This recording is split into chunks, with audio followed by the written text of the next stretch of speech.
ना यहाँ पे देखो, जो ये प्रॉब्लम गिवन है इसको चेक कैसे करना है। आपने यहाँ पर देखा तो मैंने आपको बताया था कॉन्फ्लिक्ट के केसेस क्या क्या होते हैं। रीड रीड है तो कोई इशू नहीं है। प्रॉब्लम कहाँ पे आती है, when it is a read write और राइट रीड, या फिर राइट के बाद राइट होता है। तो ये तीन केसेस ऐसे हैं जहाँ पे आपको कॉन्फ्लिक्ट्स मिलेंगे। इन दिस प्रॉब्लम आप यहाँ पे क्या देख सकते हैं, सबसे पहला यहाँ पे तो हम नोड बना ले। हाउ मेनी नोड्स, यहाँ पे दो ट्रांजेक्शन है या दो शेड्यूल है, तो I will take only two nodes, that is a T1 and T2। Then I will check the loop is there और नॉट। सबसे पहले हमने देखा कि first transaction is reading, reading के बाद अगर रीड के बाद अगर दूसरा ट्रांजेक्शन इसे राइट कर रहा है तब तो कॉन्फ्लिक्ट होगा, अदरवाइज नहीं होगा। तो आप देखिए इस रीड के रेफरेंस में हमें यहाँ पर ये दूसरे ट्रांजेक्शन राइट कर रहा है सेम डेटा पे, तो ये कॉन्फ्लिक्ट हो सकता है। तो आप देख रहे हैं कि रीड के बाद ये राइट हमें मिला इन T2। आप कहोगे यहाँ T1 में भी तो राइट है, तो ये नहीं लेंगे, बिल्कुल नहीं लेंगे। आप जहाँ खड़े हैं वहां की बात हम नहीं कर रहे। आप जिस डाल पे खड़े हैं उसी डाल को थोड़ी काटना है। हमें ये देखना है कि अगर हम लाइन में खड़े हैं तो जो दूसरा बंदा उस लाइन में खड़ा है क्या सेम ऑपरेशन कर रहा है, I mean conflict operation perform कर रहा है क्या। When I am reading the data, मेरे रीडिंग के बाद क्या वो राइट कर रहा है। इवन आपने यहाँ पे देखा कि यस राइट कॉन्फ्लिक्ट यहाँ राइट मिल रहा है, तो आप क्या करोगे, यहाँ से एक एरो बनाओगे T1 से T2 की तरफ। T1 से ये T2 गया, तो रीड के बाद आप देख रहे हो कि ये राइट हुआ, इसलिए आपने एक एरो बना दिया, क्योंकि ये जहां जहां आपको कॉन्फ्लिक्ट मिलेगा, यस रीड के बाद T2 ने राइट किया, इस वजह से हमने यहाँ पर इसे बना दिया। नाउ नेक्स्ट, अब हमारा इस वाले के, अब देखिए रीड के बाद रीड को हम नहीं देखते, उसको पहले ही छोड़ देंगे, तो यानी कि ये वाला काम हमारा फिनिश हो गया। नाउ नेक्स्ट हम यहाँ पे इंस्ट्रक्शंस अगर हम देखें तो that is a write of A. तो आप देख रहे हो ये राइट है, राइट के केस में आपके दो कॉन्फ्लिक्ट्स आएंगे। दैट मीन्स राइट के बाद आपको एक तो रीड ऑपरेशन भी देखना है और राइट। तो आप देख सकते हैं इस राइट के बाद T2 दोनों काम कर रहा है, रीड भी कर रहा है और राइट भी कर रहा है। तो इसका मतलब है अगेन यहाँ पे ये दो कॉन्फ्लिक्ट सिचुएशन है, तो एरो कहाँ से होगा, T1 से T2 की ओर ऑलरेडी आपने बना रखा है, तो no need to draw once again, यहाँ पे आपने बस यहाँ पे ड्रॉ कर दिया। तो दैट मीन्स इसका ऑपरेशन भी खत्म हो गया, आई मीन ये टास्क भी हमने फिनिश कर लिया। Now let's take the T2। T2 के बाद अगर हम देखें तो ये रीड ऑपरेशन हो रहा है। अब T2 पे अगर हम खड़े हैं तो ऑब्वियसली हम नेक्स्ट ट्रांजेक्शन हमारा क्या होगा, T1 को देखेंगे। क्या इस रीड के बाद T1 में कोई राइट ऑपरेशन परफॉर्म हो रहा है फॉर द डेटा ए, तो हमें यहाँ देखा कि इसके बाद यहाँ पे ए डेटा है ही नहीं। नेक्स्ट यहाँ पे देखिए इस राइट के बाद, आई मीन ये काम खत्म हो गया। इस राइट के बाद क्या T1 में कोई रीड या राइट ऑपरेशन हो रहा है डेटा ए पे, तो आप देख रहे हैं नो, तो यहाँ पर हम कोई एरो नहीं बनाएंगे, आई मीन ये दोनों का काम खत्म हो गया।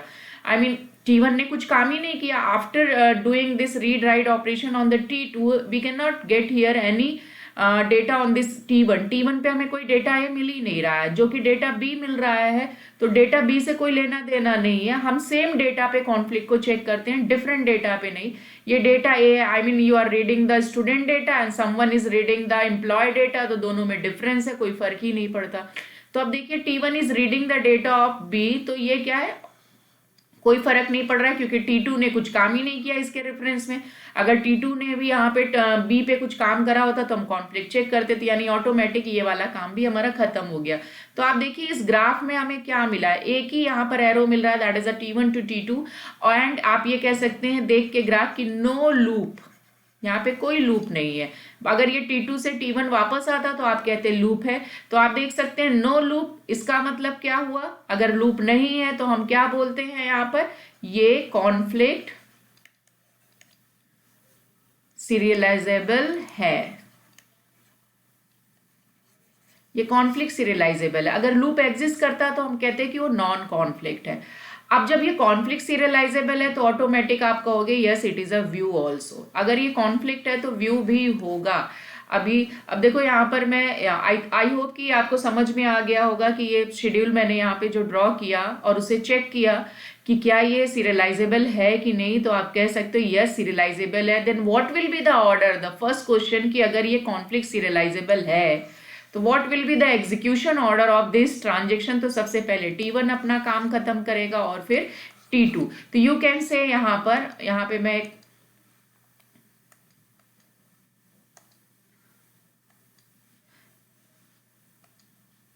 यहाँ पे आप देख सकते हैं कि इसका इक्विवेलेंट जो ऑर्डर होगा वो क्या होगा, T1 है और ये T2 जो हमने पीछे बनाया था, तो आप देख सकते कि पहले T1 अपना सारा काम करेगा, that means write A, and then यहाँ पर लास्ट में जो RB था वो ऊपर आ जाएगा, क्योंकि ऑर्डर क्या आया, हमें जो यहाँ पर कॉन्फ्लिक्ट सीरियलाइजेबल होने के कारण हमें जो ग्राफ से पता चला वो सबसे पहले यहाँ पे आप देख सकते हैं, आई मीन प्रीवियस पेज में मैं यहाँ पे रखा हुआ है T1 T2।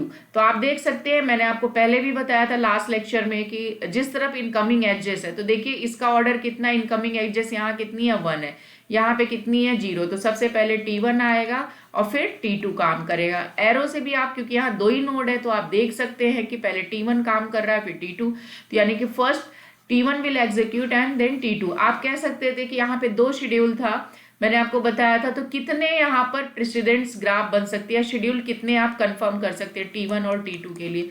ऑब्वियस सी बात है, फैक्टोरियल 2 निकालोगे तो क्या आएगा, फैक्टोरियल 2 का मतलब 2 आया, यानी 2 ही शेड्यूल बनेगा, यानी T1 T2 काम करेगा या फिर T2 और T1। दैट मीन्स इस केस में T1 पहले काम कर रहा है फिर T2 काम कर रहा है, और इस केस में T2 पहले काम कर रहा है। तो आप देख रहे हैं कि 2 में से कौन सा इसके इक्विवेलेंट होगा। अभी आप ये देख सकते हो, ये पैरेलल एग्जीक्यूशन और you can say non serializable execution है, तो इसके सीरियल इक्विवेलेंट हमने क्या फाइंड आउट किया, that will be the T1 to T2, यानी सबसे पहले T1 काम करेगा फिर T2, as per this loop या ग्राफ जो हमने बनाया उससे फाइंड आउट किया।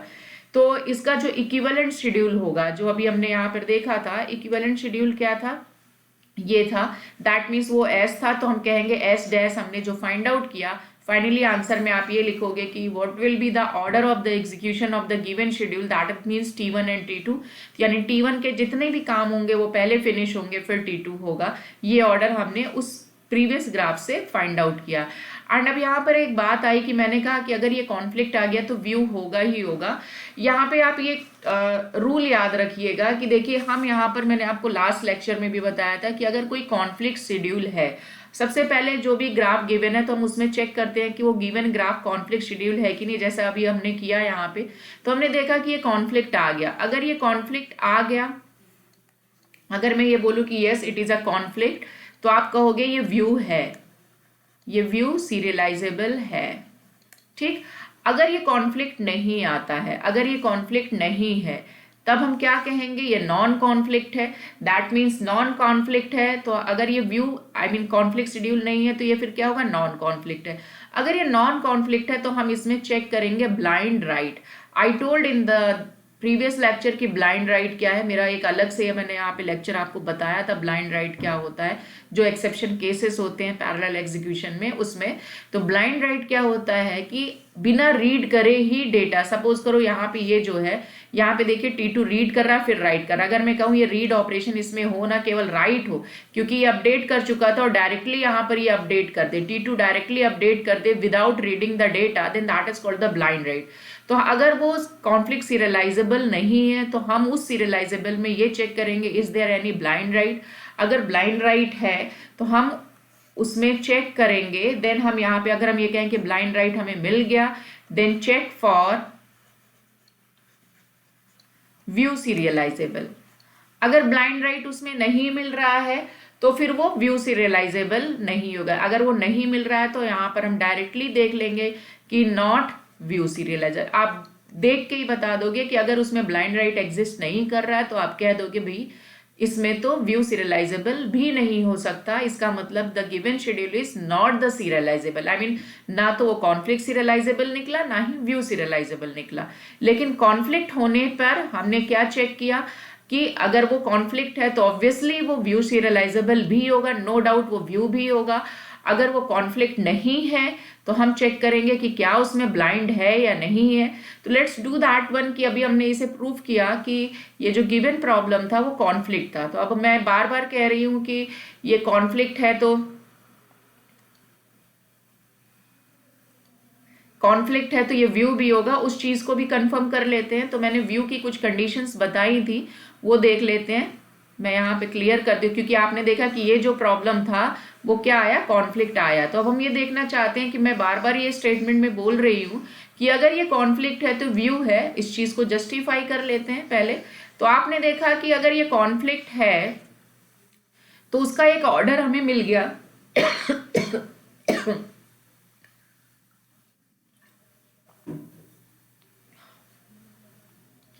और उस ये एस डैश है तो हम यहाँ पे ले लेते हैं एस डैश।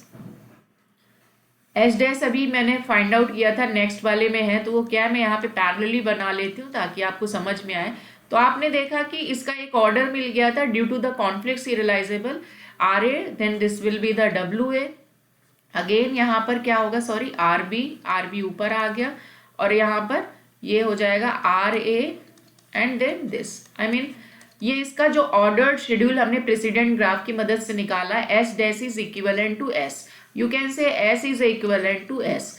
दैट मीन्स आप कह रहे हो कि एस जो है वो एक कॉन्फ्लिक्ट शेड्यूल है, और वो ऑर्डर क्या है, क्योंकि कॉन्फ्लिक्ट शेड्यूल है का मतलब है कि ये सीरियलाइजेबल है, सीरियलाइजेबल है तो भाई कोई ना कोई ऑर्डर में तो वो एग्जीक्यूट कर ही रहा है ना।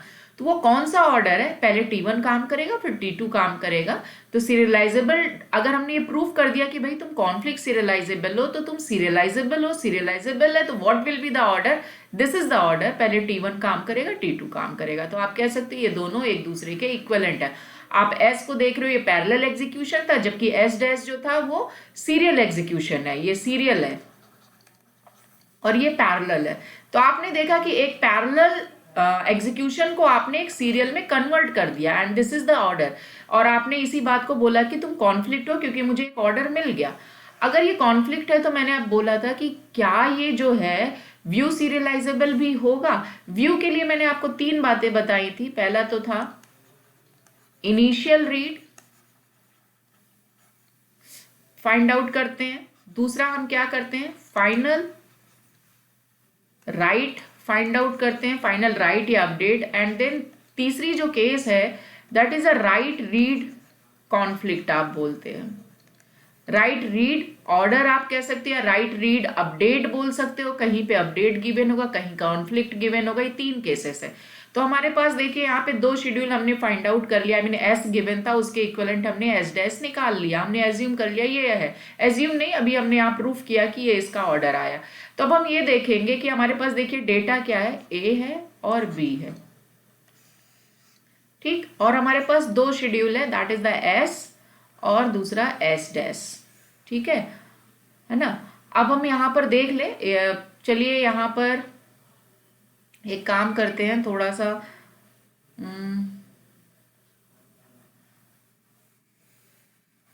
ये ए है, मैंने यहाँ पर ए करा है, इस ए के भी मैंने 3 पार्ट कर दिए ताकि आपको समझ में आ जाए। यहाँ पे मैं देखिए इनिशियल के लिए मैं आई लिख रही हूँ, फाइनल के लिए एफ लिख रही हूँ, एंड डब्ल्यू आर ये जो तीसरा केस बताया था राइट रीड ये कर दिया। तो आप देखिए यहाँ पर हम सबसे पहले एस का इनिशियल रीड देखें, तो एस का इनिशियल रीड कौन कर रहा है, T1। आप देखिए सबसे पहला रीडिंग कौन कर रहा है डेटा का, T1 एंड T2 में, तो T1 पहले कर रहा है फिर उसके बाद वो राइट कर रहा है, फिर वो इधर T2 रीड कर रहा है। तो इनिशियल रीड क्या है एस में, क्या है कौन कर रहा है, सबसे पहले T1 किया। इसी तरह से अगर हम वापस एस डैश पे जाएं तो हम देखें इनिशियल रीड यहाँ पर भी कौन कर रहा है, T1 ही कर रहा है, सबसे पहले रीडिंग का काम ये कर रहा है, जो सबसे पहले काम करना स्टार्ट कर रहा है, हम यहाँ पे इसको भी हमने T1 डाल दिया। नाउ नेक्स्ट यहाँ पे हम देखें फाइनल राइट, एस में चले जाएं और हम ये चेक करें कि फाइनल राइट ए के द्वारा कौन कर रहा है। तो आप देखिए यहाँ पर एक राइट हो रहा पर ये फाइनली नहीं हो रहा है, T2 ने यहाँ पे फाइनल राइट किया, ये रहा। तो फाइनल राइट यहाँ पे क्या हो रहा है, एस में T2 कर रहा है, डेटा ए की हम बात कर रहे हैं, डेटा बी की अभी हम बात ही नहीं कर रहे हैं ना। एस डैश में आ जाए तो फाइनल राइट भी देखिए यहाँ पर कौन कर रहा है, T2 ही कर रहा है, यहाँ पे लास्ट में ये है, ये इस वाले राइट की हम बात नहीं कर रहे हैं, तो यहाँ पर भी क्या होगा, T2 ही कर रहा है। नाउ नेक्स्ट यहाँ पर अगर हम बात करें, ओके अब इंटरमीडिएट रीड राइट की हम बात करें तो this is one called the intermediate right read operation, या WR कॉन्फ्लिक्ट, या राइट रीड अपडेट, या इंटरमीडिएट रीड। तो अब देखिए पहला ये वाले का रोल खत्म हो चुका, हमने इससे भी काम ले लिया और ये फाइनल भी खत्म हो गया है ना। अब इनके जो ये मैंने सर्कल कर दिए इनको छोड़ के आप देखिए ये, तो आप देखिए इंटरमीडिएट रीड है, देखिए यहाँ पर राइट हो रहा है, I take here different colour. तो आप देखिए यहाँ पर T1 ने राइट किया, एस की बात कर रहे हैं, तो यहाँ पे जब राइट किया, इस राइट के बाद देखिए T2 ने रीड किया। तो ऑर्डर देखिए आप यहाँ पे, T1 के बाद कौन रीड कर रहा है, यहाँ पर T2 रीड कर रहा है। ठीक, इसी तरह से यहाँ पे भी देखिए इंटरमीडिएट राइट कौन कर रहा है, यहाँ पे देखिए राइट हो रहा है, रीड राइट के बाद रीड कौन कर रहा है, T2 कर रहा है। केवल एक ही हमारे पास कॉन्फ्लिक्ट मिलेगा रीड राइट रीड ऑपरेशन में, एक यहाँ मिल रहा है हमें और दूसरा यहाँ पे देखिए इस वाले में भी मिल रहा है, तो ये दोनों एक ही है। अब आप कहोगे ये वाला का काम तो हमने खत्म कर दिया था, इंटरमीडिएट में केवल यही एक ऑपरेशन बचा है और बी में केवल रीड ही हो रहा है। अगर हम बी की बात करें तो केवल यहाँ पर इनिशियल रीड है जो कि T1 के द्वारा परफॉर्म हो रहा है और दोनों में ही T1 है, यहाँ तो कोई इश्यू नहीं। बट यहाँ पर अगर हम देखें तो दोनों का ऑर्डर सेम है, दैट मीन्स T1 से T2 की तरफ जा रहा है। तो आप यहाँ पे क्या लिखोगे, यहाँ पे आप इसे कह सकते हो कि इंटरमीडिएट में क्या है, T1 से T2, दैट मीन्स पहले यहाँ पे राइट ऑपरेशन जो हो रहा है, अपडेट कहाँ पे हो रहा है, ये देखिए यहाँ पे ये इससे आ रहा है, तो इसका हम कह सकते हैं कि T1 से ये T2 जा रहा है। यहाँ पे भी देखिए तो T1 से T2 जा रहा है। ठीक है, तो आप देख रहे हैं कि यहाँ पे इनिशियल और फाइनल भी दोनों का सेम है, तो ये भी सेम है। आप देखिए डेटा बी की हम इसलिए नहीं लेंगे, दोनों में से कोई एक डेटा की हम बात कर लेते हैं, मिल गया। तो डेटा बी में केवल इनिशियल रीड है, उसके अलावा कुछ है ही नहीं इस प्रॉब्लम में। तो कम टू दिस डेटा ए पे हम एनालाइज कर लेते हैं। डेटा ए पे क्या है, इनिशियल रीड देखिए दोनों का सेम है, एस का भी और एस डैश का भी। फाइनल राइट देखिए तो दोनों का सेम है, T2 एंड T2, यहाँ पर भी T2 है। एंड देन जो ये राइट रीड ऑपरेशन है या कॉन्फ्लिक्ट सिचुएशन है, देखिए T1 से T2 की तरफ हो रहा है, यहाँ पर भी T1 से T2 की तरफ ही हो रहा है। तो दोनों में ये भी जब तीनों बातें सेम होंगी तो हम ये कहेंगे कि ये जो गिवन शेड्यूल है वो व्यू सीरियलाइजेबल या व्यू इक्विवेलेंट है। तो हम यहाँ पर एक स्टेटमेंट लिख लेंगे, देयरफॉर S डैश इज, या S कह सकते हैं, S is view equivalent to S dash. Already आपने S और S डैश को प्रूफ किया था कि ये कॉन्फ्लिक्ट सीरियलाइजेबल है और आपने देखा इसे प्रूफ करके अभी हमने ये भी देखा कि ये व्यू भी निकल आया। इसी डिस्कशन के बेसिस पे मैंने स्टार्टिंग में ही बोल दिया था आपको कि अगर कोई व्यू है, यहाँ पे अभी मैंने आपको नेक्स्ट पेज में बताया था कि अगर कोई कॉन्फ्लिक्ट सीरियलाइजेबल है तो वो ऑटोमेटिक व्यू सीरियलाइजेबल होगा ही होगा। अगर वो कॉन्फ्लिक्ट नहीं है तो हम उसमें लुक करेंगे किसका, ब्लाइंड राइट का। अगर ब्लाइंड राइट है तो हम फर्दर चेक करेंगे व्यू के लिए, अगर वो ब्लाइंड राइट नहीं मिलता तो हम डायरेक्टली बोल देंगे कि वो व्यू सीरियलाइजेबल नहीं है। आई होप कि इस प्रॉब्लम से आपको ये कॉन्सेप्ट क्लियर हुआ होगा। मैंने इसी प्रॉब्लम में दोनों चीजें बता दी कि ये कॉन्फ्लिक्ट भी है, साथ ही साथ व्यू है। जब कॉन्फ्लिक्ट होगा तो व्यू होगा ही होगा, अगर कॉन्फ्लिक्ट नहीं होगा तो फिर हम व्यू के केसेस को चेक करेंगे। तो this is the way you can do here.